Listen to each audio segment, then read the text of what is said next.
Before we start dealing with the issue of the scientific miracle of the Quran, we want to ask you a question. Do you have any information about the weight of clouds? If you do not have any information, we want you to make a guess about the weight of clouds. What do you think the weight of clouds is? Or, let us simplify our question.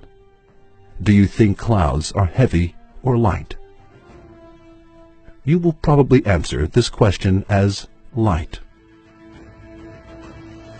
However, the Quran stated 1400 years ago that clouds were not light at all, but on the contrary, they were very heavy.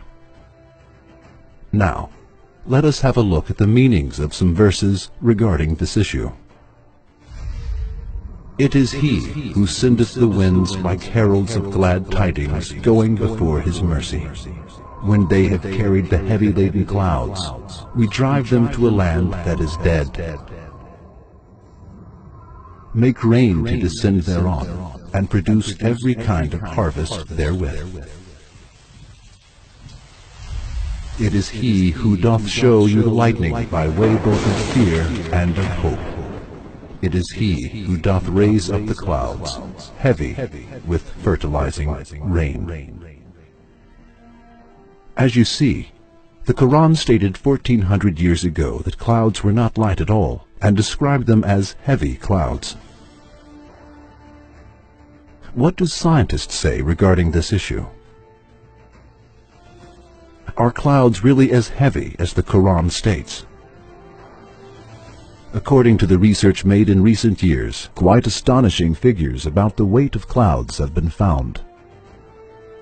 For example, a cumulonimbus cloud, known as the thunder cloud, can contain up to 300 tons of water.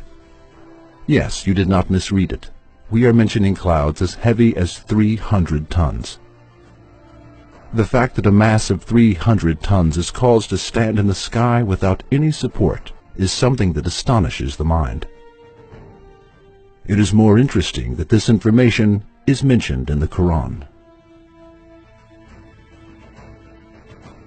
The weight of the precipitation that covers an area of 50 kilometers square at a height of 1 centimeter is about half a ton. Now, let us think of this. At the time when the Quran was revealed, it was impossible for people to have this information about the weight of clouds. Furthermore, we probably thought that clouds were very light before we learned this fact. However, clouds weigh hundreds of thousands of tons, and this fact is included in the Quran. We believe in Him.